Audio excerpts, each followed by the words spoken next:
Ramananjali, Ramananjali, Loka Kalyana, Ramana Sharananjali, Ramananjali, Ramananjali, Ramananjali. Namo Ramana, prostrations to Ramana, shining as a self in all beings.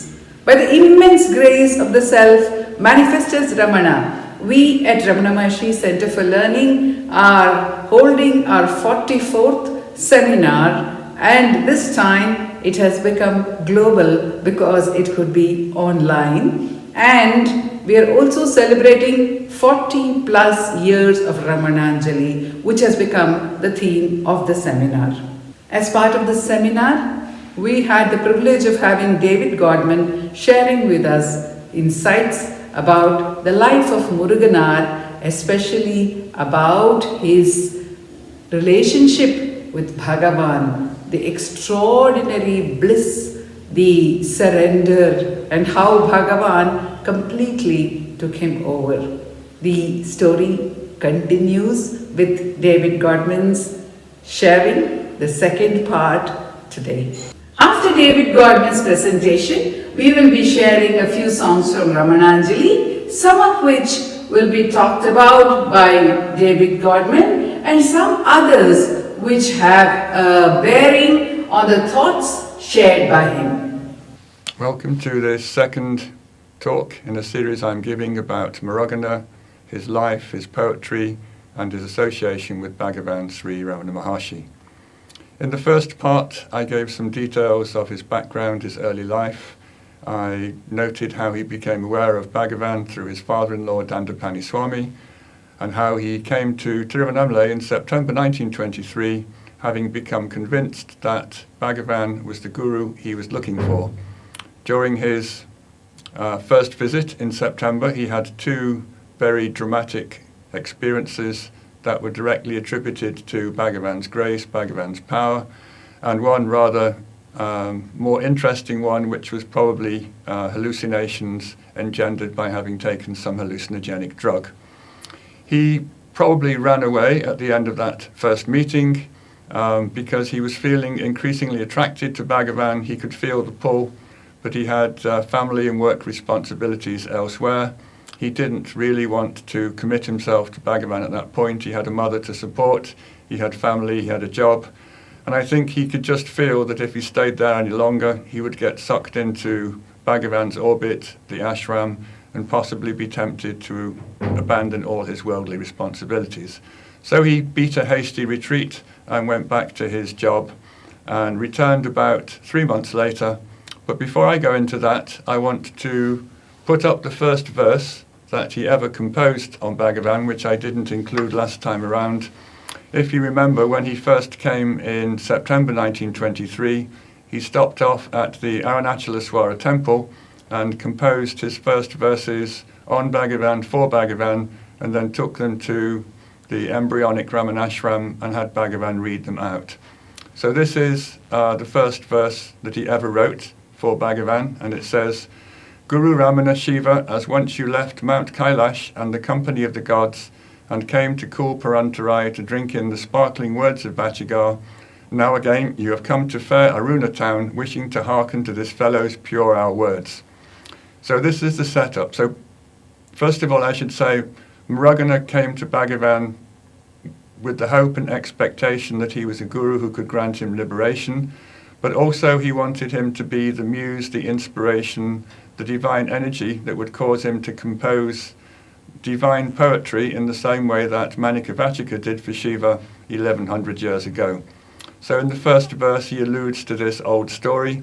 He says, you, Shiva, were living on Mount Kailash with the other gods, and then you came down in a human manifestation to the port of Parantarai, which is where Manikavachika had been sent to buy horses for his king, in order to listen to the sparkling words of Vachika. Vachika is a contraction of Manikavachika, and in Tamil it's an honorific, not an honorific, it's a description of his poetic genius. It means one whose speech is rubies. So that was the title that was given to Manikavachika because of the excellence of his poetry.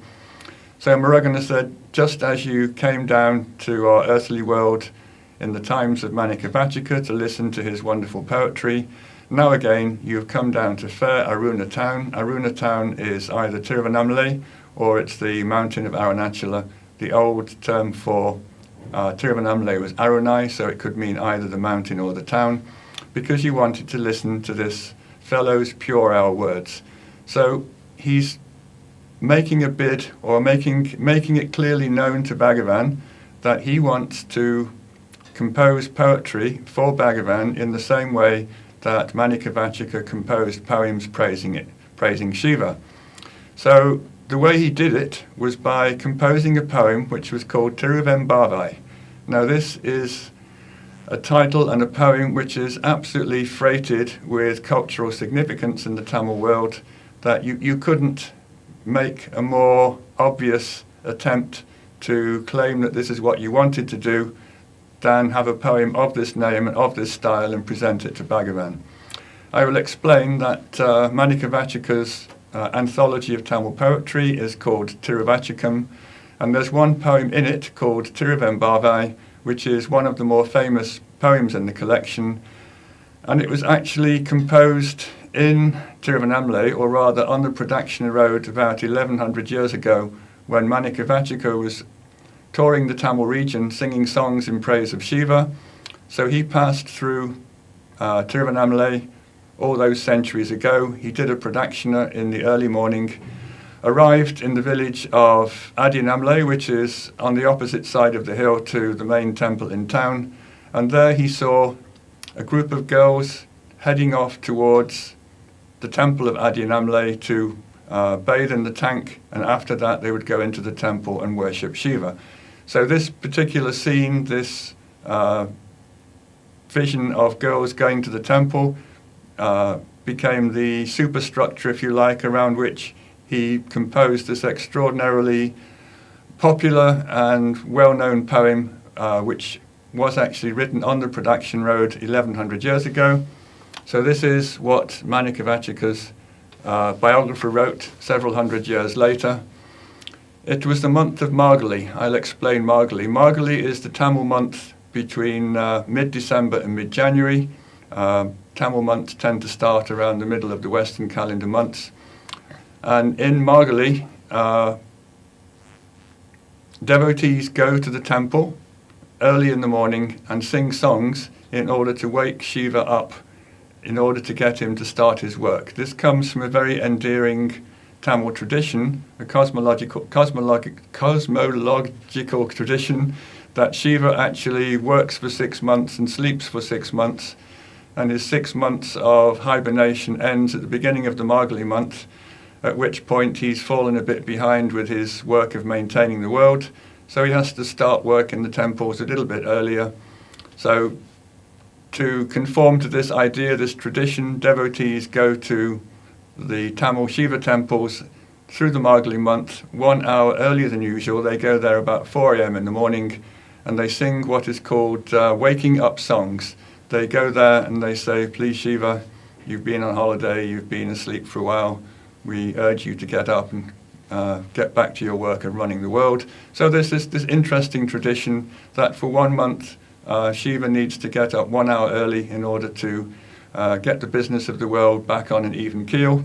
So this was the tradition that Manikavachika was observing. He was walking through Adiyanamalai 1100 years ago, and he saw these girls. I'll read it again. It was the month of Margali, when in the 10 days before the Ardra asterism, the beautiful maidens go from household to noble household, calling each other out in the early dawn, just as the darkness is dispersing, and banding together, go to bathe in the holy tank.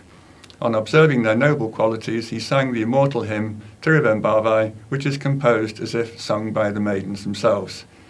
So before I continue, this photo was taken by my friend Marcus Horlacher. He lives near Adinamle.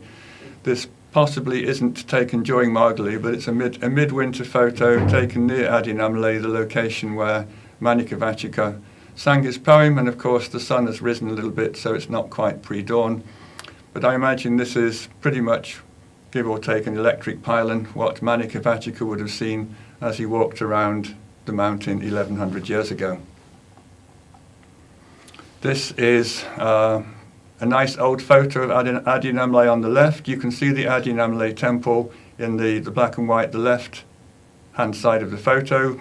And on the left photo itself is the modern shrine, which was erected to commemorate the composition and the singing of this song in Adinamle about 1100 years ago. It might look like one of the modern gaudily painted concrete structures which have been erected on the Pradakshina Road in recent decades, but don't let that fool you. There are epigraphs, carvings in the stone walls of the temple which date this building back to at least the early 1200s, and it's quite likely it's a little bit older than that. So this is the place on the left where he saw the road going down to the temple, which you can see on the black and white photo. He saw the girls going down that street from house to house, and then he made this wonderful poem in which he used the imagery of girls going to the temple to make a poem about the necessity of merging with God. So I'll give you one verse, and I'll give you that verse because it's one of Bhagavan's favourites. Here again, another wonderful photo from Marcus, the dawn's early light over Adinamle. So this is Tiruven Badai by Manikavachika, verse 18. I'll go through it in segments because it's a bit dense. Even as the gems that thickly cluster upon the crowns of gods on high, when they bow down, will lose their lustre before the lotus feet of Lord Anamale, likewise the sun with bright-eyed gaze dispels the darkness with his rays, making stars flee, their cool light fade. So here is the initial image. Anamale Arunachala is identified as Shiva in front of him. He is also cast as the blazing sun of Jnana, who dispels the darkness of ignorance. And there's also a kind of secondary allusion to the fact that he is the greatest of the gods, and that the lustre of other gods fades in the blazing light of his sun-like form. So the next section, that's the unmanifest form of Shiva, if you like, the radiant light, the radiant grace that dispels darkness. But in Shaivism, Shiva is also the world. He's also God in an immanent form. So the next section refers to this. Thus does he, Shiva, stand before us as woman, as man, as androgyne, as the space that coexists with the effulgent sun and moon, as earth yet separate, yet from all these separate, ambrosia to the eye made manifest. There is an interesting list of components of the manifest world. It's the 5 elements, it's the sun and the moon, and it's all living beings. So the totality of all those composes the manifest world. So what Manikavachika is saying, that not only are you the unmanifest, the sun, the bright sun of grace that dispels darkness, you also simultaneously are the totality of all manifestation. But look down towards the bottom, yet from all these separate. So although what you see is Shiva, when you look at Arunachala, he is also fundamentally transcendent, fundamentally separate, never entirely involved in this world that you see. But if you do see him in this form, if you do see him in his manifest form, then he is ambrosia to the eye made manifest. Seeing him is the nectar that gives you the bliss, if you like. And then, having described or set the scene of describing who or what Shiva is in both his unmanifest and manifest forms, Manikavachika gets to the story of the verse, if you like, and he says, "So sing you then of his holy feet, O maid, and in the flowery flood plunging bathe." Now, in Shaivism, you don't approach Shiva directly. If you want to go to Shiva, you first access the female energy, the Shakti, and in Tamil poetry, this is symbolized by the tanks which are at the entrance of the shrines, the temples. So the idea is you go in order to gain access to Shiva, but first you have to merge in the power of the female divine, which is symbolized by the temple at the main entrance to the temple. So what Manikavachika is telling the girls to do here is hurry to the temple, go and plunge yourselves into the waters of that temple tank and bathe there. Now at the bottom there's this interesting little Tamil phrase, El or Empavai.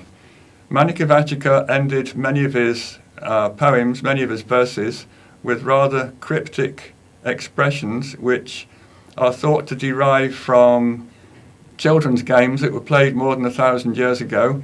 So the girls would play on the street, they'd have games involving the kind of the equivalent of marbles on the street or something like that. Very simple, primitive games, and at various points you would have to say something or chant something. It might be a cry of triumph or an exhortation to continue or some indication that you've reached some point of the game. The actual real meanings are lost in the mists of history, so there's been a lot of speculation about what these final lines mean. But the one that I like for this one, the one that appeals to me to the most, is it's embrace and know. So what Manikavachika is saying is go to the temple tank, plunge into the waters, which symbolize the female divine energy, and then he calls out Elo Empavai, which is embrace and know the divine. So go to the tank, plunge into it, bathe, become one, attain union with the female energy, and having done that, then you can proceed into the temple and access the transcendent God. You're no longer in a state of union. You go in and you find the true Shivam, the consciousness of Shiva on the inside. So this is just one of the many verses of Manikavachika's poem, and I picked this particular one because it was a favorite of Bhagavan's. So here is Ramaswamy Pillai. He's got arms folded on the right, Sorinagama on the left. Sorinagama records that in the hall in the 1940s, Bhagavan got up off his sofa and decided to go for a walk. Maybe he was going to the kitchen or the cowshed or some errand. And Ramaswamy Pillai was a bit disappointed that Bhagavan was leaving. So in an attempt to persuade him to stay a bit longer and give him darshan for a bit longer, he started chanting this verse which I just explained on the previous slide. The tactic, the ruse worked. Bhagavan stopped, somehow got caught by the words, went back onto his sofa and sat down and very patiently listened to the whole verse. I think he liked this verse, this is just my guess, because of its imagery. Manikavachika specifically mentions Lord Annamalai in the verse. He equates Lord Annamalai with the great son of Jnana who dispels the darkness of ignorance. And I think he would have liked the basic theme of exhorting or encouraging people to go to the temple and plunge into the waters of divine energy and become one with God. So I think Bhagavan liked this, and I do know that in the Margali month, which is, as I said, mid-December to mid-January, the Tamil Parayana at Ramanashram, the normal service was suspended, and the Tiruven Badai poem was chanted at 4 o'clock, the traditional time of going to the temple to wake up Shiva early. And Bhagavan sat through these yearly annual chantings of Tiruven Badai during the period mid-December, mid-January. And as I was putting this slideshow together, the thought suddenly occurred to me that possibly that was why Muruganar turned up at that particular moment. We only know that he turned up in December, so that gives him a 50-50 chance of showing up during Margali month. He may actually have chosen his timing to bring to Bhagavan this copy of his own poetry entitled Tiruven Badai, and to have Bhagavan read it during the Margali month when everybody would have been conscious of the Tiruven Badai poem and would have been listening to it every day. Now, having given that rather long digression into the original Tiruven Badai, let's have a look, just a brief glimpse of what Muruganar was offering. So this is how he begins one of his verses. Let us bathe in and sing the glories of Annamalai Ramana, who bestows his grace through his eyes. Now remember, the original Tiruven Badai verse had the structure of girls being exhorted, embrace and know, to go to the temple tanks and merge in the divine waters which symbolize the divine energy to become one with the female aspect of Shiva, and from there to proceed on into the temple to get oneness or unity with Shivam itself. Muruganar tweaks the whole concept. So he is exhorting devotees in general, let us bathe in and sing in the glories of Annamalai Ramana who bestows his grace through his eyes. So the bathing is not in a physical location. He's not saying that you have to go to some kind of preliminary place before you get to Bhagavan. Go directly to Bhagavan. You don't need to bathe anywhere. You don't need to invoke any Shakti or divine energy. All you have to do is present yourself and look at him. And as you look at him, he will look back at you, and the power and the grace that comes through his eyes will transform you to such an extent that you will attain union with the divine. So he's tweaked the whole notion of the original Tiruven Badai from a ritual temple worship in which you're required to do a stopover at a temple tank to somehow get the grace of the female energy. He's saying, no, not necessary. Just report to Bhagavan at Ramanashram, sit there quietly, have him look at you, and bathe in all the energy that comes from his eyes, and through that bathing you will come to experience who he is and who you are. Now this on the right, this is Sadhu Om. Sadhu Om was a long-time collaborator, friend, Guru Bhai of Muruganar. Sadhu Om showed up in 1946, and for many years he helped Muruganar with his literary works. After Muruganar passed away, Sadhu Om became his literary executor, and I think we can say quite fairly that without Sadhu Om, a vast proportion of Muruganar's poetry would have been lost. He made copies of it, he organized it, he edited it, and in his own later years, he arranged for it all to be brought out. Just a possible indication of the enormousness of the work he did. He edited the volume of Tamil poetry called Sri Ramana Bodham, which is over 18,000 verses, all composed by Muruganar. And I think without Sadhu Om's curatorial role in that, without his editing, I think a significant portion of those verses would have been lost. So here is Sadhu Om describing, I presume, what Muruganar had told him about this first meeting with Bhagavan, the second meeting with Bhagavan in December 1923. And he writes, he, Muruganar, one day composed as Tiruven Badai, beginning with the word Annamalai Ramanan. Seeing that the verses of that song were replete with many sublime features, similar to Manikavachika's Tiruvachikam, Sri Bhagavan playfully asked, can you sing like Manikavachika? So this was the cue that Muruganar had been waiting for. On his first visit, he'd had two good experiences, but the issue of being commissioned by Bhagavan to write poetry hadn't been broached. Bhagavan hadn't responded to his first attempt to frame him in that role. But this time, Bhagavan, of his own accord, is saying, can you sing like Manikavachika? Now, this is not, it's not a commission, it's not an order, it's simply saying, have you got the talent, have you got the skill, and have you got the spiritual maturity to fulfill this particular role? Muruganar, though, took this to be an order from Bhagavan, so Sadhu Om continues, though Muruganar took these words to be a divine command from his guru, he prayed to him, where is Manikavachika's divine experience of true jnana, and where is my state of ajnana? Only if Bhagavan removes my ajnana by his grace, will it be possible for me to sing like Manikavachika. By the mere talent of this ego, how is it possible to sing like him? So what Muruganar is saying is that you are asking, can I sing like Manikavachika? To which the only possible response is, if I have an individual self, if I have an ego, then the answer has to be no. However, if through your grace you decide to remove my ajnana, my ignorance, then there's a possibility that I might be able to have that same talent, or not I might be able to have that talent, that divine flow might come from me simply because my own ego, my own sense of self has been eradicated, and then your grace, your power will move through me and cause these verses to manifest. So what he's saying is that I will never have the talent, I will never have the ability to sing like Manikavachika, but if you bestow your grace on me and remove my ignorance, then there's a possibility that what comes out of me might be of the same order, the same kind of poetry that came out of Manikavachika long ago. So this is Sadhu Om's description of what happened in that encounter.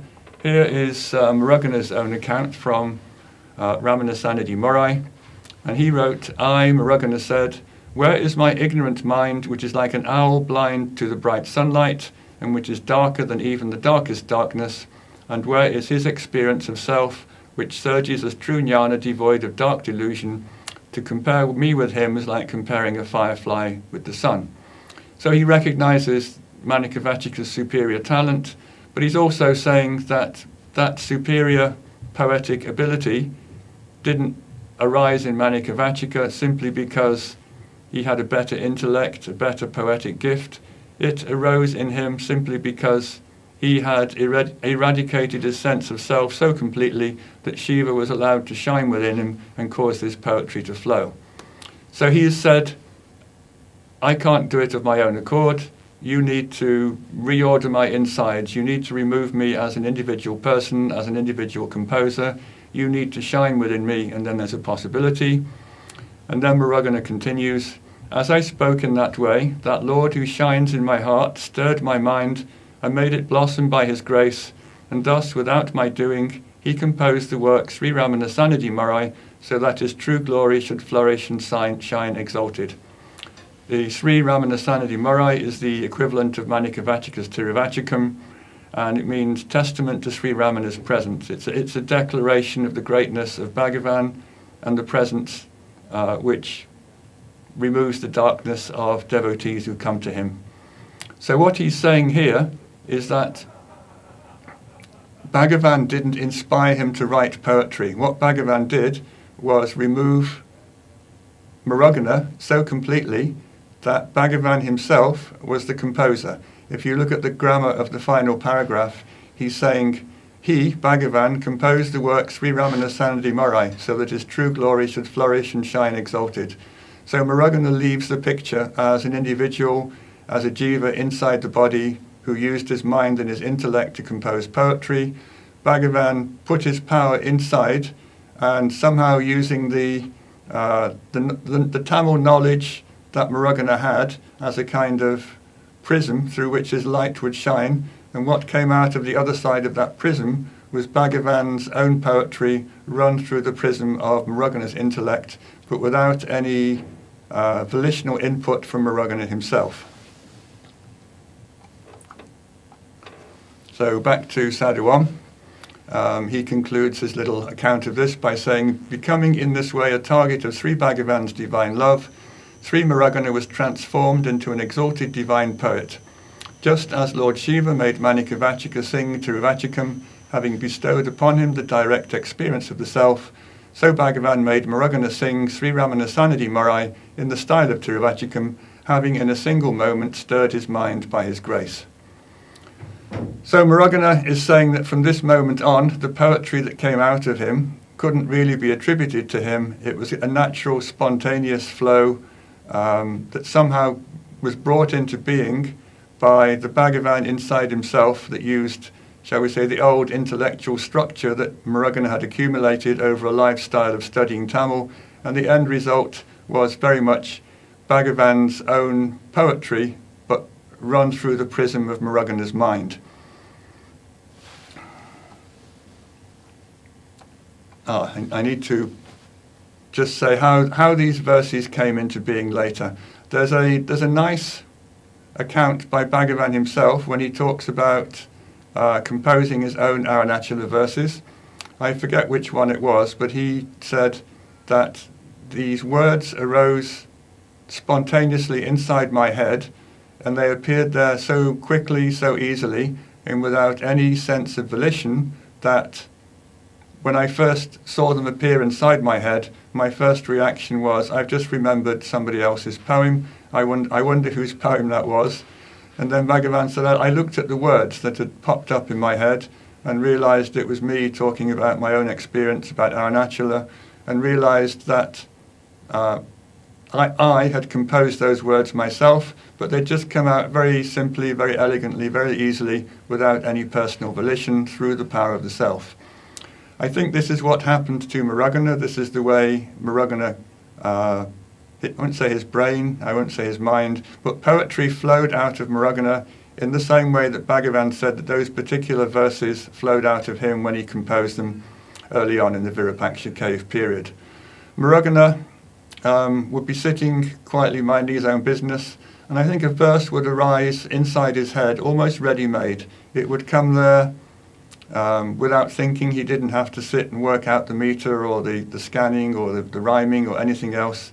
He would just sit there, and a 4-line or some verse would come into his head, and he would write it down or he would say it out loud, and then the tap would be turned off for a while, and then a little bit later another verse would come out and another. So he made a point of writing them down as they appeared, almost ready-made inside his head. And in later years, if he didn't have any paper handy, he would he would record these spontaneous verses on a slate. He was quite old school. He had a slate and a piece of chalk, and he would write down these verses on his slate, and then he would sit. And if the next verse popped into his head before anyone had come along to record the previous one on the slate, Muruganar would just wipe it with his sleeve, and that particular verse would be lost forever. So I think a lot of verses would come into his head, and if he wasn't in a convenient position to write them down on paper, or if he had to wipe out his slate to get them recorded, if those provisions weren't available, then the verse will be lost to posterity. So having said that, I think we can safely say that over the course of his life, he ran up about 25,000 verses. Some of them recorded Bhagavan's teachings, such as Guru Vajika Kovai, Padamalai, but the vast majority of them were poems praising Bhagavan, thanking him, expressing gratitude for the grace he bestowed.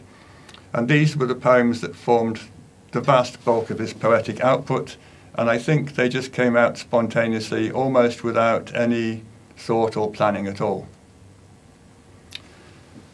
Now, here is Tiruvannamalai station on the left. So we're in December 1923. Muruganar has now received a good experience from Bhagavan. He's got this direct experience. He's got the commission from Bhagavan. But he's very unwilling to commit himself full-time to Ramanashram. He has a family, he has a mother, he has a job. So from 1923 to 1926, he commutes between wherever he's working, wherever his family is, and just comes to Ramanashram at weekends. I mentioned early on in this talk that he just felt this magnetic pull towards Bhagavan and found it incredibly hard to leave at the end of the weekend. And this got progressively harder and harder as he came more often to Ramanashram. And I put these pictures up because there's a wonderful story that illustrates this. On Sunday afternoon, all the devotees who were just there for the weekend would, one by one, present themselves to Bhagavan and say, "May I take leave?" meaning, do I have your permission to go back and carry on with my family, my job? And Bhagavan would say yes. And then they would usually head for the station, get on their train, and go back to their jobs and their families. So Muruganar would do this, and he'd go down to Tiruvannamalai station. He would buy himself a ticket. The train would draw in. It would stay there for a few minutes, and then the train would leave with Muruganar still rooted to the platform. He said he was physically incapable of putting his foot on the bottom step of the carriage and getting inside the carriage and leaving Tiruvannamalai. He said he was so attracted by Bhagavan, so compelled to stay close to him, that the station platform was the furthest he could get from him, and that he wasn't capable of taking that final step which would take him away from Bhagavan for another week. So very sheepishly he would walk back to Ramanashram and tell Bhagavan, "Sorry, I couldn't do it, I couldn't leave."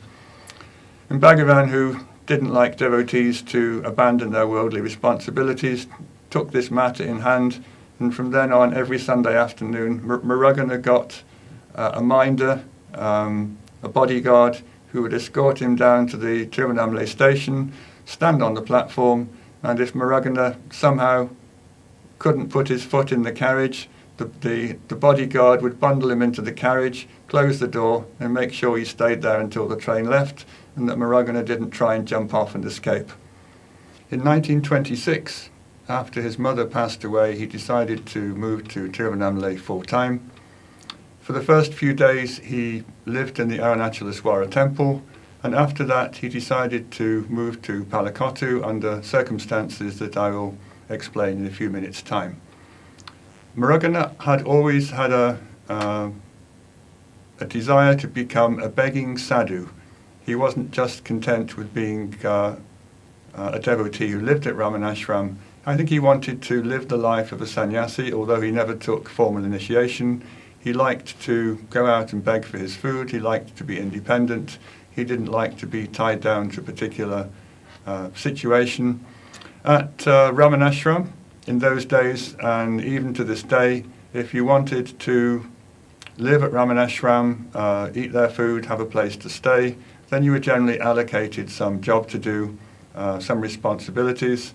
But if you had independent means, or you were willing to go out and beg for your food, then you could live nearby and just come and sit with Bhagavan whenever you felt like it. So that was the life that Muruganar chose for himself. He wanted to be a begging sadhu, which would give him the freedom to come to Bhagavan, come to Ramanashram anytime he wanted to. So after a few days of living in the Arunachalaswara temple, begging his food, he ended up on the side of the Palakottu tank. Now this is the Palakottu tank taken in the early 40s. I don't know who this man is standing on the rock. I suspect he's a friend of the photographer, who was a Dutch devotee called Dr. Mice. But the important and interesting thing in this photo, if you look in the top right, at the top of the tank, there's a tiny little shrine, and this is the only photo I've ever managed to find that showed the Ganesh temple in Palakottu in its original state as it was there in Bhagavan's time. So this rather insignificant little shrine had at one point housed Ganapati Muni. He lived there for a while. Viswanatha Swami went there to look after him. Muruganar ended up living there in circumstances I will explain in a few minutes. So it has quite a distinguished list of tenants who occupied it. So how did Muruganar end up there? He brought his begged food to this tank after a few days, put his food on one of those terraces, and then went down to the tank to wash his hands and wash his feet before he started eating. Now, I can't think of a more polite way of saying this, but I think Muruganar was what modern psychiatrists would call obsessive compulsive. He didn't eat anything unless he'd scrubbed and over-scrubbed his hands and feet a ridiculous number of times. So he would beg for his food. He didn't mind any kind of food put in his bowl. He would eat it, but it wouldn't get as far as his mouth unless he'd given himself an incredibly long, unnecessary, excessive scrub before he started eating. So he put his food on one of those terraces. He went down to the water and started scrubbing his hands. He used to put sand on his palms, rub them together, same with his feet, back to the palms, back to the feet, and so on. And this would go on for so long that the food which he had collected by begging would attract the local monkeys, who would come down and they would eat his lunch before he had decided that his hands were clean enough to eat it. So as often as not, when he was scrubbing himself up to get ready to eat his food, the monkeys would beat him to it and he would go hungry. There was a devotee called Sabapati Pillai, and he was the caretaker of that little Ganesh shrine at the top. So he watched this, and it must have been quite amusing. He laughed and came down to Muruganar and said, "You're not going to get any food if this is the way you behave. Why don't you occupy my little shrine? Nobody's there at the moment. You can put your food inside it and lock the door, and then you can come down to the tank and you can scrub as long as you like, because when it's over, your food will be safe inside the temple." So that was the new arrangement. Muruganar would go out and beg for his food. He would scrub himself excessively before he ate it, and then he would go back to the shrine and eat it there. So this wasn't, how should we say, a temporary aberration. There's a very nice account of a lady called Padma Venkataraman, who looked after him in the 1950s when he lived in a house in what is now Ramananagar. she reported that in those days there was a tap on the outside wall of Ramanashram, which was there for the convenience of devotees who didn't have running water in their own house. When it came time for Muruganar to eat, she would go up to Ramanashram, fill 2 buckets of water, stagger back to her own house. 2 buckets of water is a heavy load. And Muruganar would then spend 10 minutes and the total contents of both buckets, scrubbing his hands, scrubbing his feet, until he was ready to put food in his mouth. And then as he was eating, poor Padma had to go back to Ramanashram and fill up the buckets again, because when the meal was over, Muruganar would need another 2 buckets of water to wash his hands and wash his feet again. So this was just one of his quirks, one of his personality quirks. No idea where it came from. Bhagavan made fun of it occasionally, but this was the way Muruganar was. He was always extremely fastidious. In the next talk that I give, I will be giving more examples of this. But for now, I want to focus on the aspect of his personality that compelled him to beg for his food. The community of sadhus at Ramanashram had started off as a begging community. At Virupaksha cave, devotees would go out in the morning, they would sing songs announcing their presence. Devotees of Bhagavan who lived in town would come out, they would put food in the bowls. It would all go back to Virupaksha cave, and then Bhagavan would collect everything that had come in that day from the begging round, from devotees such as Eshama and Mudalyapati who had brought food. It would all get mixed up together, and Bhagavan would serve it out into equal portions according to how many people had shown up. So for a long time, the whole community lived on begged food. Bhagavan was quite, I won't say proud of this, but he thought this was a good way to live. He'd lived by begging during his early life in Tiruvannamalai. We'll go on to that later. And when Muruganar asked his permission to beg for his food in Tiruvannamalai, I think Bhagavan knew that this was a good lifestyle, a good way for Muruganar to live. He didn't allow everybody to do this. I remember talking to Annamalai Swami, and he at one point didn't have any resources, so he asked Bhagavan if he could go out and beg for his food in the way that some other devotees did. He also lived in Palakottu, but on that occasion Bhagavan said, "No, I want you to stay in your own house. I don't want you ever to ask anybody for anything. I want you to live at home and only live on whatever people voluntarily choose to give you." So different devotees got different instructions, and Annamalai Swami was asked to not beg, specifically stay at home and only accept what was given, but Muruganar was given the freedom to go out and collect whatever food he could from devotees. Now this is Bhagavan in Palakottu, that's Krishna Swami behind him. Bhagavan went for a walk there at least once a day. So Bhagavan described his own begging experience. I like this because I think this is almost identical to the way that Muruganar wrote it in his own verses. I'll read this out in full. This is Bhagavan begging as a teenager on the streets of Tiruvannamalai in the 1890s. He, Bhagavan, said, "You cannot conceive of the majesty and dignity I felt while so begging. The first day when I begged from Guru Kal's wife, I felt bashful about it as a result of habits of upbringing, but after that there was absolutely no feeling of abasement. I felt like a king and more than a king. I have sometimes received stale gruel at some house and taken it without salt or any other flavouring in the open street, before great pandits and other important men who used to come and prostrate themselves before me. I then wiped my hands on my head and passed on supremely happy and in a state of mind in which even emperors were mere straw in my sight. You can't imagine it. It is because there is such a path that we find tales in history of kings giving up their thrones and taking to this path." So you sense a feeling of supreme satisfaction, of supreme happiness, of not going to houses as a beggar in need, but somehow as an expression of your inner knowledge of the self, that you can go out there, you can put your hands. I think Bhagavan used to clap. Is that there? No, he would go down the street, he would clap his hands like this. The people would come out, he would hold his hands in front of him. He would lick the food off his palms, then he would wipe his palms on his head and go off feeling like he was an emperor of the universe. I like that. He had such a lack. You have such a lack of ego in this state that you can do this without feeling that you're demeaning yourself in any way. So this was the state that Muruganar found himself when he became a begging sadhu after Bhagavan had completely eradicated his ego or his sense of pride or any feeling of shame that he might have had from begging for his food. Let's see what comes next. Now, I'm jumping the gun a little bit here. The next few verses contain obvious statements by Muruganar about him realizing the self, about him becoming enlightened.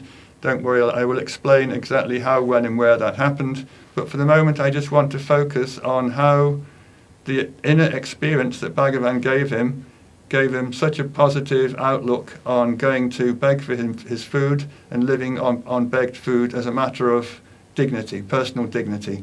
So these are the first two verses. My Lord, who possesses the power of bestowing jnana, which shines abundantly in him, desired true knowledge to arise for me. As a result, what I attained inside was becoming the supreme ruler of the empire of the self. The great life I attained outside was living on begged food.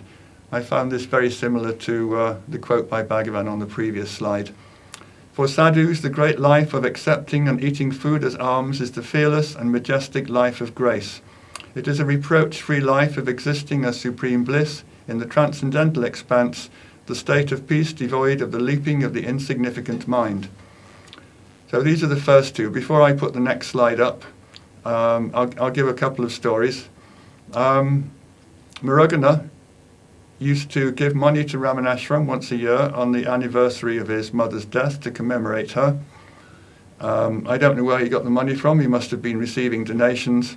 But he would hand over enough money to feed perhaps 100 people in the Ramanashram dining room, but he wouldn't go in himself. He would then take his begging bowl, go off to Tiruvannamalai and beg for food on the same day that he'd provided funds for 100 people to eat at Ramanashram at his own expense. He didn't feel that he was in any way obliged to go and eat with these people. He was more than happy to go on his normal begging round and eat his food when he came back. In later life, let's put the next one up because there's a picture of him later on. Oh, there we are. He was persuaded to live at Ramanashram in his final years, and he said, you can give me a room if you like, but you're not going to turn me into a householder. I'm still going to continue to beg for my food. I'm not going to come and eat my food with you. If that's okay with you, I will accept your offer of a room. And so, somewhat bizarrely, we have the situation of a devotee who at that point was probably the most venerated and revered living devotee of Bhagavan, begging for his food at the ashram kitchen door. He would go there and he would stand outside the kitchen door, and he didn't even have a bowl or a plate. He would take his towel off from round his neck, he would hold it out with a kind of scoop in the middle, and a kitchen worker would put food onto his towel, and he would say thank you. He would go back to his room. This photo on the right is his room at Ramanashram, put the food on his plate, and eat his begged food on his plate at Ramanashram. So there was something about him. He stuck to his sadhu lifestyle. He loved his begging. He loved the feeling it gave him of independence, of not being dependent on an institution. And that's the way he lived his life right up to the end. So these are two more verses from Ramananjali Bodham, in which he describes the greatness of living on begged food as a liberated sadhu. The ultimate tapas is living on begged food and doing it without the false pride, I am doing this. Those who have accomplished this should not be disregarded as degraded and undignified people. Their majesty, thriving through a dispassion that is rooted in jnana, is unattainable even for Indra, the chief of the devas. Through jnana, the authentic grace that terminates ignorance, I have been blessed with the great fortune of eating food obtained by begging in a way that elevates rather than demeans. And through the infinite Shivam nature that surges as inexhaustible wealth, both likes and dislikes became totally false. So having explained Muruganar's attitude to food and begging, I now need to explain how he was able to claim, as he did in all of those 4 verses, that he was liberated completely and definitively by Bhagavan's grace. And for that we need to go back to Palakottu. Here's a lovely old another lovely old photo of Palakottu. The building on the right was originally, or a precursor of it, was originally built by B.V. Naraswamy in the 1920s. It was the first house constructed by the sadhus in Palakottu after B.V. Narasimhaswamy vacated it to go to Shirdi to chronicle the life of Shirdi Sai Baba. Paul Brunton became the next tenant. So like the shrine on the other side, it's had some distinguished occupants. What I'm more interested in is the clump of trees in the middle. Palakottu means jackfruit orchard, but I've never seen a jackfruit tree there, and I don't think anybody has ever mentioned one in the Ramanashram records. In all the time that Bhagavan was there, it was just a clump of forest next door to Ramanashram. And this is where Muruganar said that Bhagavan brought about his liberation. I have to say first that in the thousands and thousands and thousands of verses that Muruganar wrote saying, "Thank you, Bhagavan, for granting me the grace to establish me in the self," he almost never says where it happened or when it happened. But my feeling is that it happened in Palakottu, probably sometime around 1926 after he moved there permanently, because there are 3 verses in Ramana Sanadi Marai which specifically mention Palakottu as being the place where Bhagavan gave him this great and permanent experience. So I'll move on to the next slide. So this is Muruganar writing about the event in Ramana Sanadi Marai.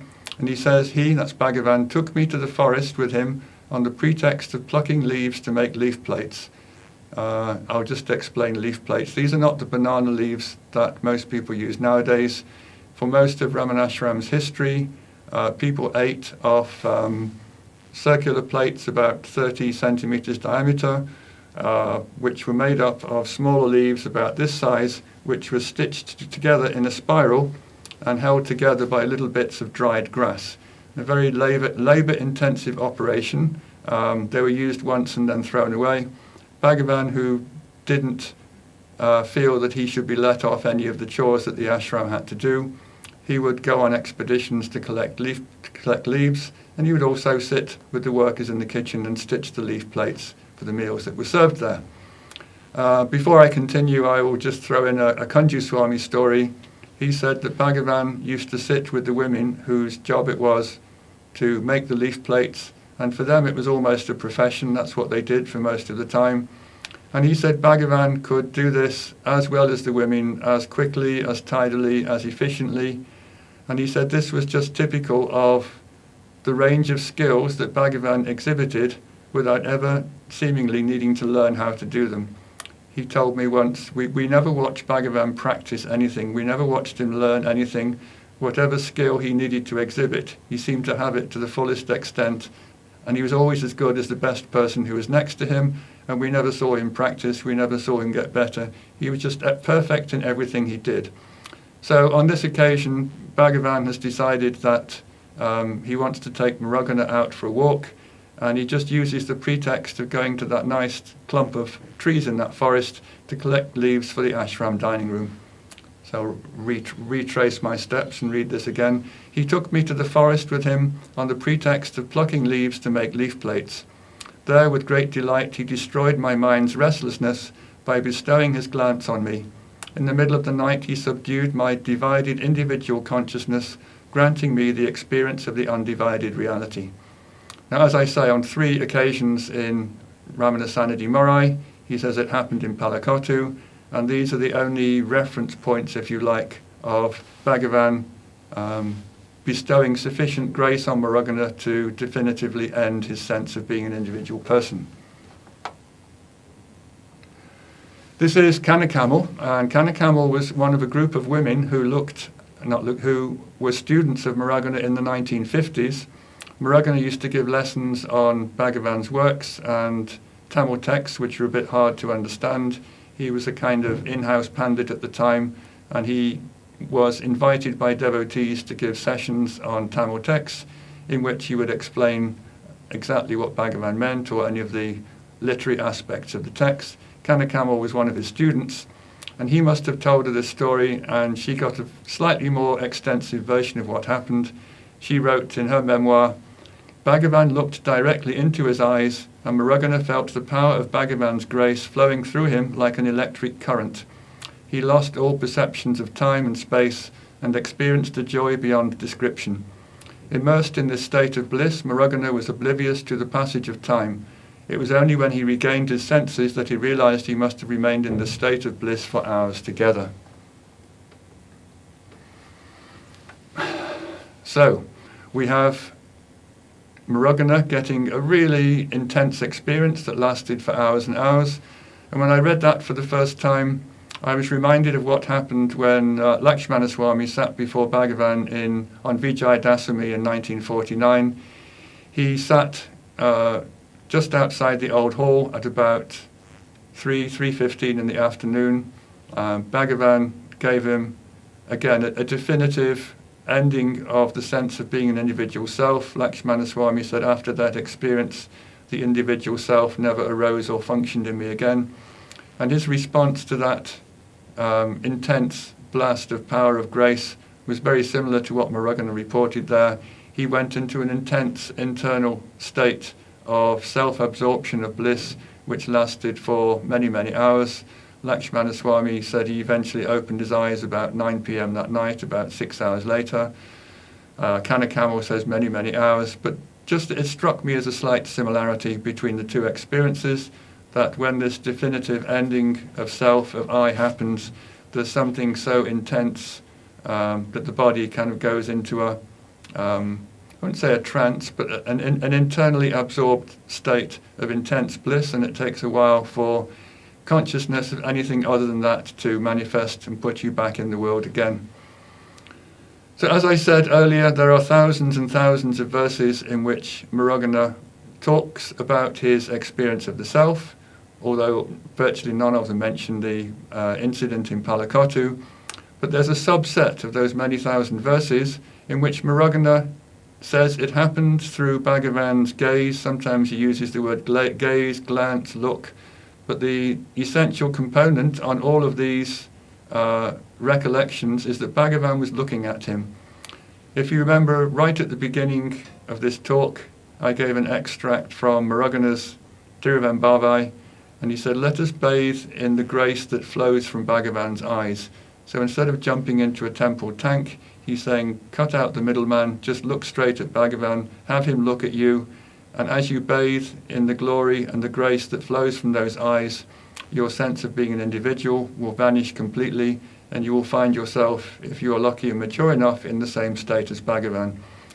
So, over the years, this incident, this moment when Bhagavan shattered his illusions of being an individual, through looking at him, through gazing at him, they provoked an enormous number of verses. In quite a few of them, he talks directly about Bhagavan's look and the effect it had, the experience he had as a result of being looked at.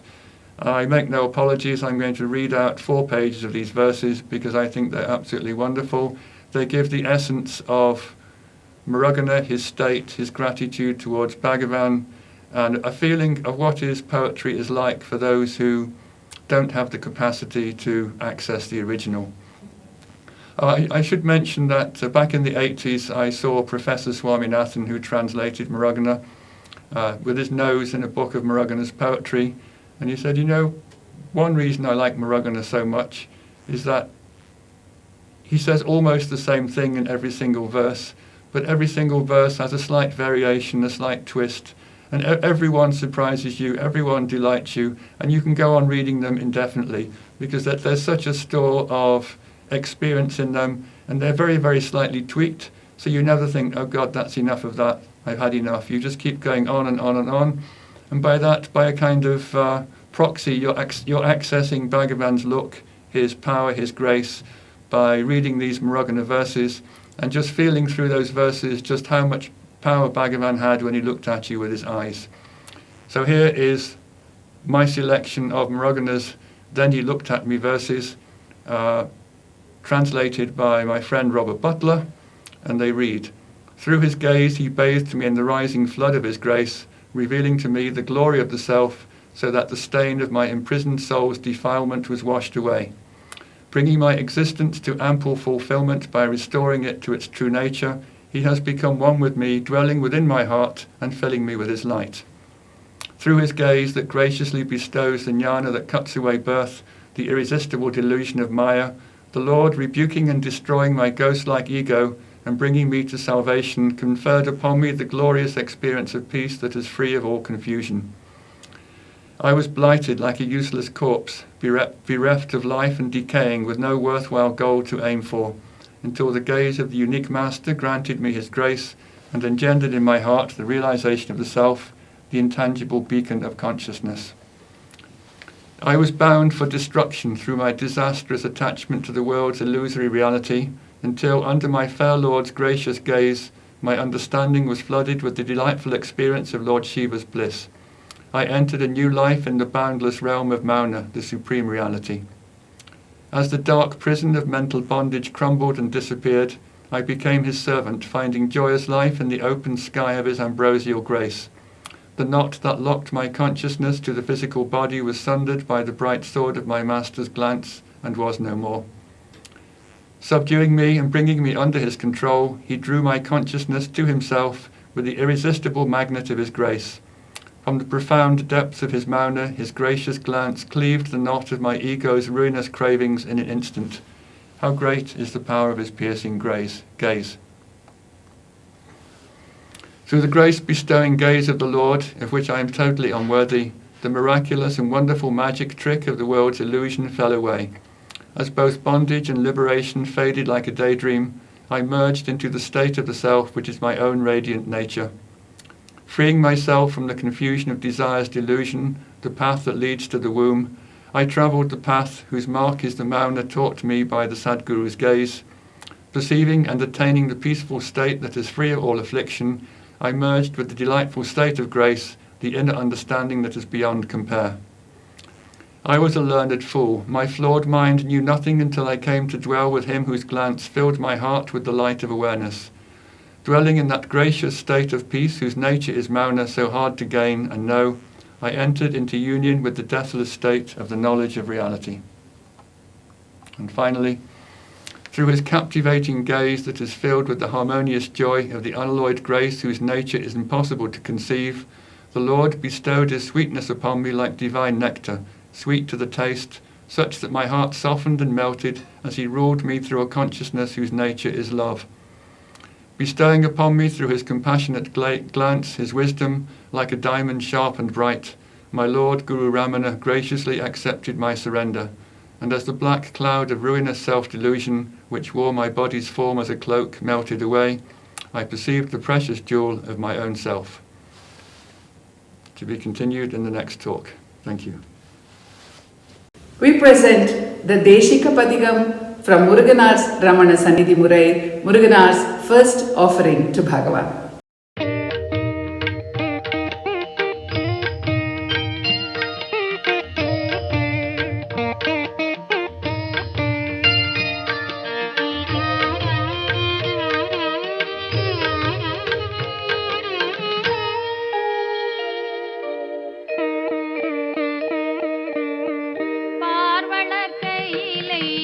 பருபத நீங்கி பண்ணவர் சூழலை விட்டு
தெருக்கடை அலைந்து திரியும் நான் போல தேர்ந்தது தேர்ந்தது தேர்ந்து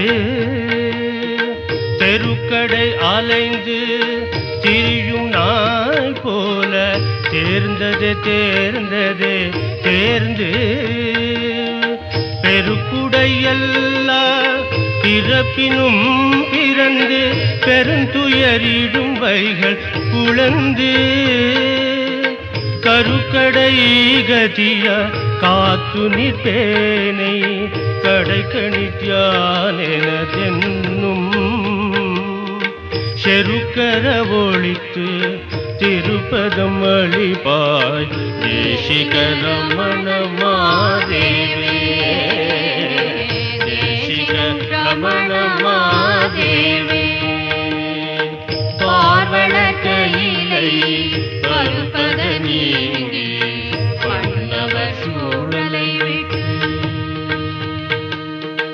வாரொளி மணி போல் வாசகர் வாக்கை வளர்ச்செவி மடுத்திட விரும்பி சேர்வளர் பெரும் கண்டுரையடைந்தார் பால் இழிசினன் புன் சொல்லும் வேட்டு சீர்வளருணை செழும்பதி சேர்ந்தாய் தேசிக ரமண மாதேவே தேசிக ரமண மாதேவே தேசிக ரமண மாதேவே தேசிக Ramana மாதேவே. The Tiruven Badai, the first one, based on which Bhagavan asked him, "Can you sing like Manika Vachaka?" The Tiruven Badai, Annamalai Ramanan.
Gari pa ga ni pa sa ni gari sa sa sa ni ni ni pa pa pa ga pa ga ni pa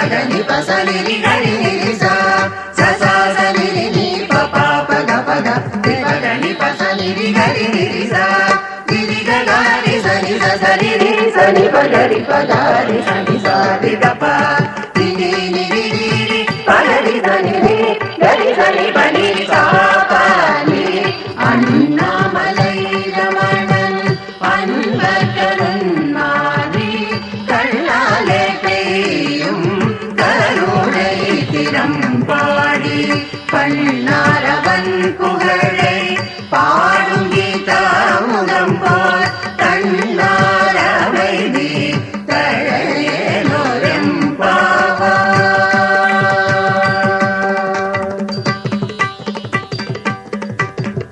Ahattavarai Malar Needurai is a verse composed by Bhagavan using the pretext of Vishwanatha Swami, starting 2 words, Mugavapuri Murugan. Bhagavan completed this verse, and in this he endorses that the Sannidhi Murai is indeed equivalent to the Tiruvachakam, Tiruvachaka Nihari. அகத்தாமரை மலர் மீதுரை அருணாச்சல ரமணன் நகைத்தானுற விழித்தான் அரசகுத்தான் எனதுயிரை மிகத்தான் அருள் சுரந்தான் என Mugavapuri Murugan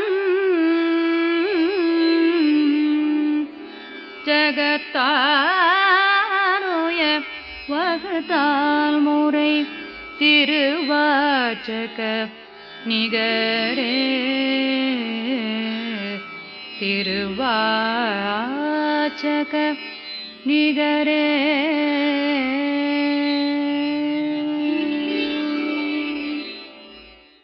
In one of the songs in Ramananubhuti, Muruganar presents this concept. He says, Bhagavan has transformed him from a mere firefly into a son of knowledge. மின்மினியாம் என்னையருள் விண்மணியா பொங்குவித்தான் Ramanan ஆச்சாரிய ரமணன்.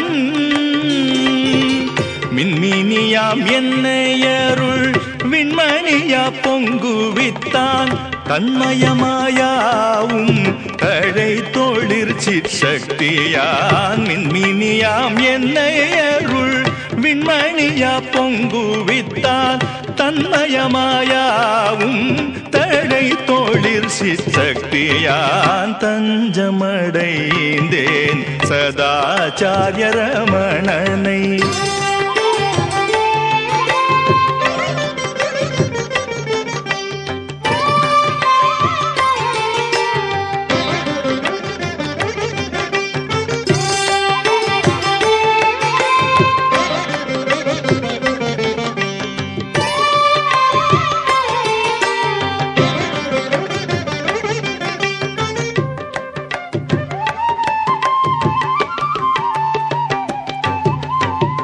அறிவிலே என்னை அணைந்த ஆண்டவனோடு ஒன்றி பிரிவில் பேரின்பருள் பேறு பெற்று வாழ்ந்தேனே.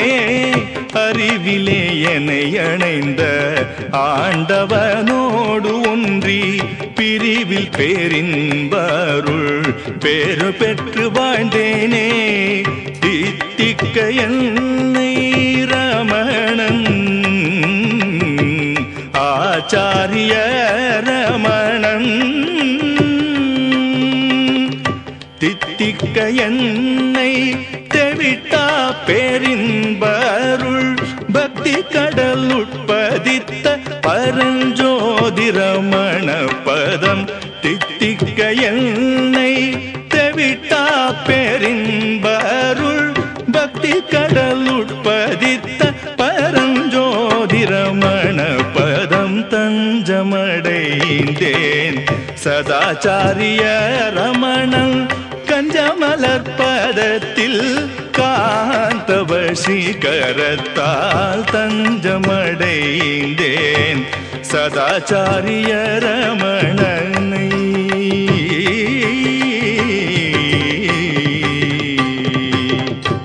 Again, this verse from Ramana Sannidhi Murai echoes Godman's concept which he presented, that Muruganar became a mere receptacle of Bhagavan. The prize which Bhagavan gave him for the composition of Ramana Sannidhi Murai was Bhagavan himself. Tannaye thaan tharapetran. முத்திரமணேசன் முகம்புக்கடி Murugan சாத்து முறையாம் சந்நிதி முறையின் வாய்த்த பரிச்சென்னையோ வெண்ணி பேரின்பமய செம்பொருளா தன்னையே தான் தரப்பெற்றான். In these songs of Ramana Sannidhi Murai, Muruganar describes how Bhagavan bestowed on him the state of knowledge, how Bhagavan bestowed it in the jackfruit garden. மாயத்தான் வெங்கடவன் வாழை மீன் மேலெழுந்து பாயத்தின் பாயும் பலா கொத்தின் பாங்கருற்று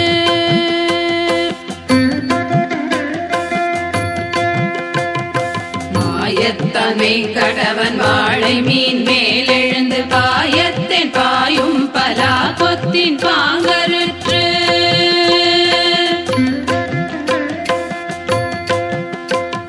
என் நேயத்தை கொள்ளை கொண்டென் நெஞ்சத்தை நேயத்தை கொள்ளை கொண்டென் நெஞ்சத்தை கொல்வித்த தேயத்தை பாடி நாம் தெள்ளேனம் கொட்டாமோ நேயத்தை கொள்ளை கொண்டென் நெஞ்சத்தை கொல்வித்த தேயத்தை பாடி நாம் தெள்ளேனம் கொட்டாமோ.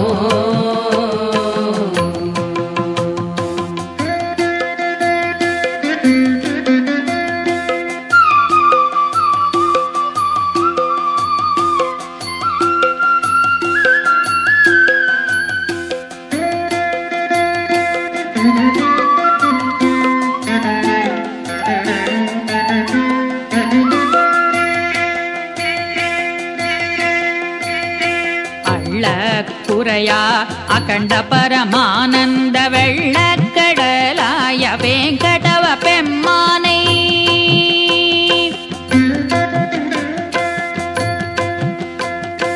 அள்ள குறையா அகண்ட பரமானந்த வெள்ளக்கடலாய வேங்கடவ பெம்மானை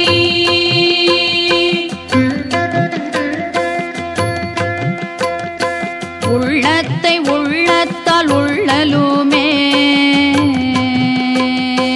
உள்ளத்தை உள்ளத்தால் உள்ளலுமே உள்ளம் போம் தெள்ளத்தை பாடி நாம் தெள்ளேனம் கொட்டாமோ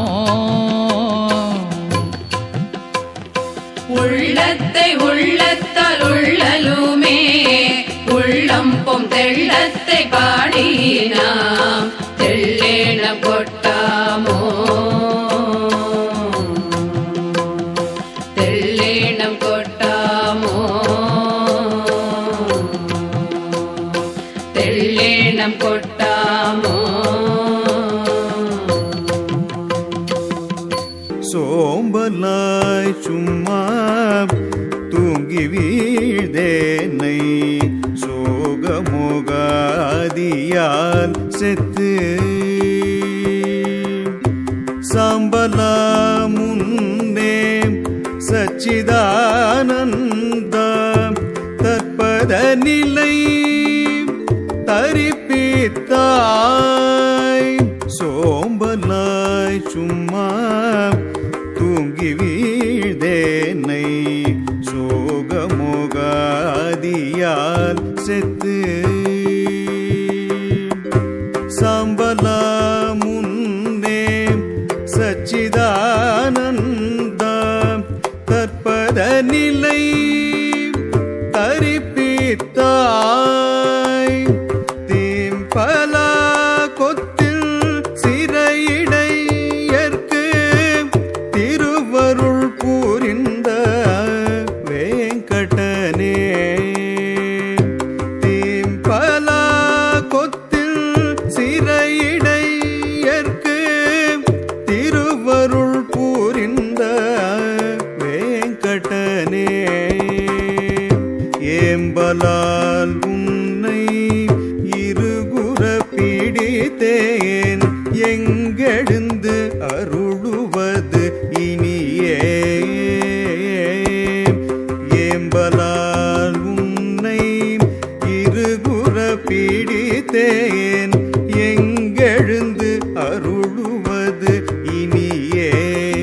Ramana.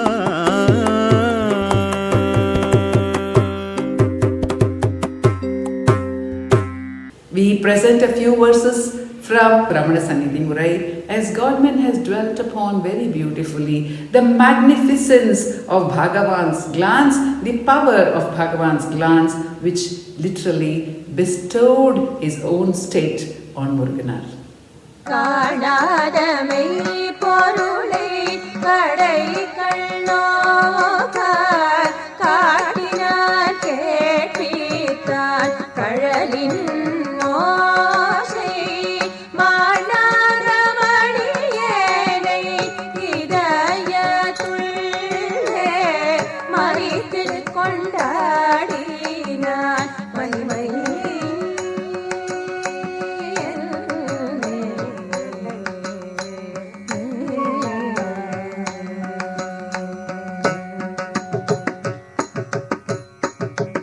தனக்கென்றோர் வண்ணமில்லான் வடிவம் இல்லான் சராச்சரங்கள் எல்லாம் தானே தந்தான் தனக்கென்றோர் வண்ணமில்லான் வடிவம் இல்லான் சராச்சரங்கள் எல்லாம் தானே தந்தான் மனக்கென்றோர் மதியில்லார் மறதியில்லார் மண்ணுயிர்கள் எல்லாம் தானே ஈந்தார் நினக்கென்று நீ என்று நினைத்திடாது நீயாவன் என நிகழ்த்தி வேகடேசன் எனக்கென்றோரியலேயும் செயலே தானும் இல்லாம செய்திட்ட பிச்சை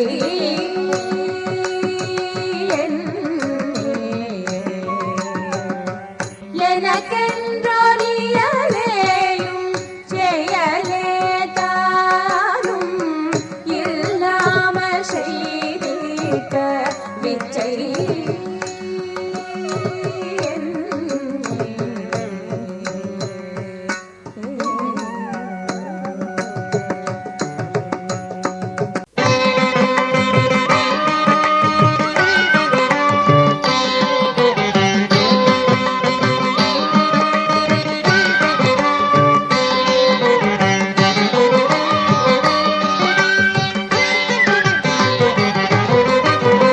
அல்லாத ஆணவம் சேராருயிரை வாழ்விழிய கொல்லாதே கொன்று கொளுத்துமை ஞானத்தான் அல்லாத ஆணவம் சேராருயிரை வாழ்விழிய கொல்லாதே கொன்று கொளுத்துமை ஞானத்தான் இல்லாதே உள்ளன போல் தோற்றும் எல்லாவற்றுக்கும் இல்லாத தோற்றி உலதாகும் செம்பொருளாம் இல்லாதே உள்ளன போல் தோற்றும் எல்லாவற்றுக்கும் இல்லாத தோற்றி உலதாகும் செம்பொருளாம்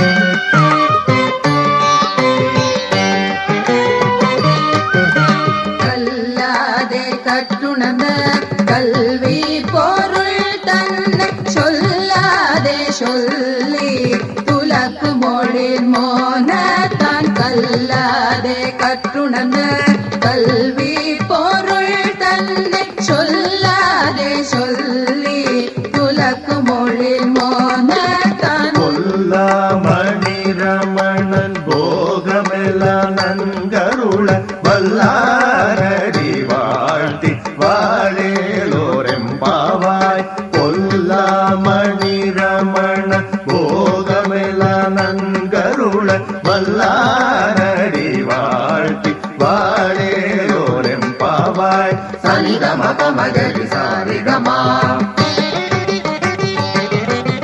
நீனி நீனி சதனிதம பமகரி சா அல்லாத ஆணவம் சேராருயிரை வாழ்விழிய கொல்லாதே கொன்று கொடு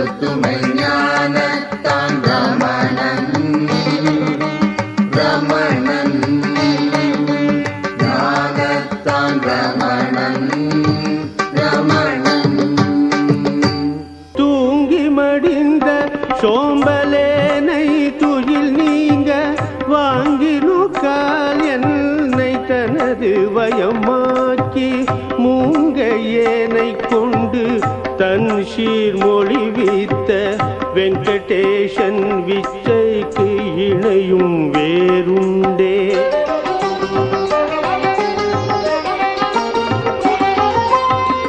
தூங்கி மடிந்த சோம்பலேனை துயில் நீங்க வாங்கினுக்கால் என்னை தன்னது வயமாக்கி மூங்கையனை கொண்டு தன் சீர் ஒளிவித்த வெங்கடேசன் விச்சைக்கு இணையும் வேறுண்டே.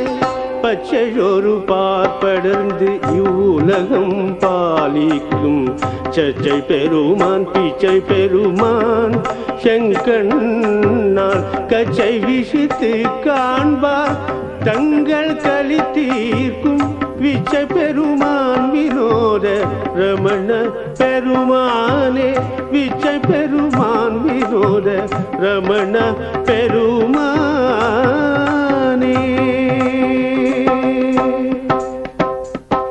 We conclude this part of the sharing with the verse quoted by David Godman, where Bhagavan's glance is described in Ramananubhuti by Muruganar as the diamond-sharp glance, Kurvaira, that glance which bestowed on him the state of self-knowledge.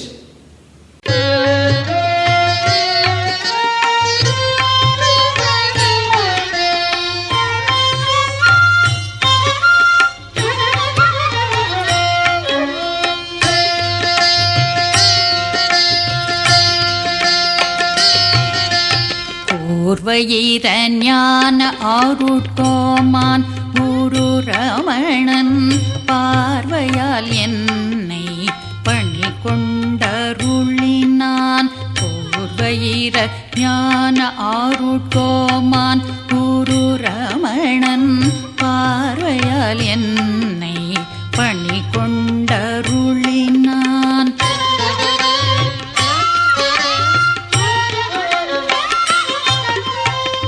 போர்வையா என்னுருவை போர்த்தையிரும் பாழ்மயக்க கார்விலக என் ஸ்வரூப கண்மணியை கண்டேனே. போர்வையா என்னுருவை போர்த்தையிரும் பாழ்மயக்க கார்விலக என் ஸ்வரூப கண்மணியை கண்டேனே. போர்வையிர ஞான ஆருட்கோமான் குரு ரமணன் பார்வையால் என்னை பணி கொண்டருளினான்.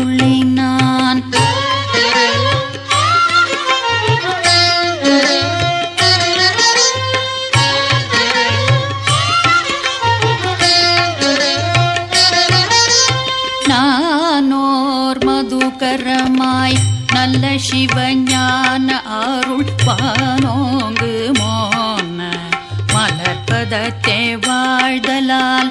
நானோர் மதுகரமாய் நல்ல சிவஞான அருள் வானோங்கு மோன மலர்பதத்தே வாழ்தலால். ஊனே உயிரே உணர்வே புலன்களே தேனோங்கு சாந்த சிவமயமா சேர்ந்தனவே.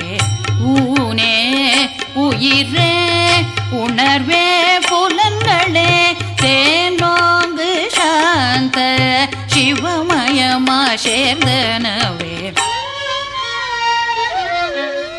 பூர்வயிர ஞான ஆருட்கோமான் குரு ரமணன் பார்வையால் என்னை பணி கொண்டருளினான்.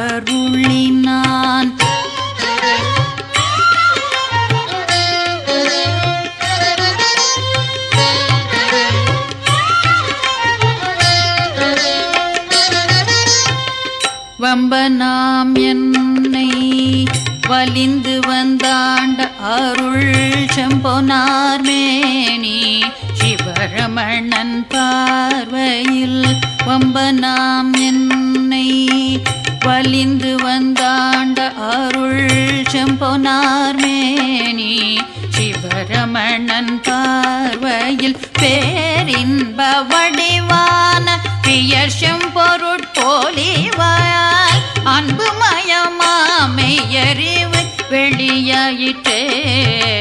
பேரின்ப வடிவான பியர்ஷம் பொருட்போலிவார் அன்புமயமா மெய்யறிவு வெளியாயிற்றே.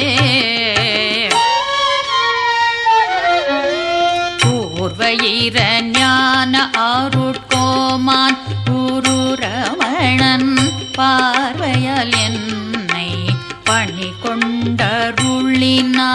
பூர்வயிர ஞான அருட்கோமான் குரு ரமணன் பார்வையால் என்னை பணி கொண்டருளினான்.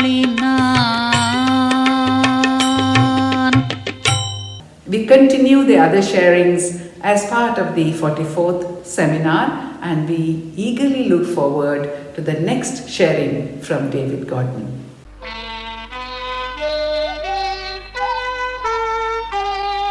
Ramananjali, Ramananjali,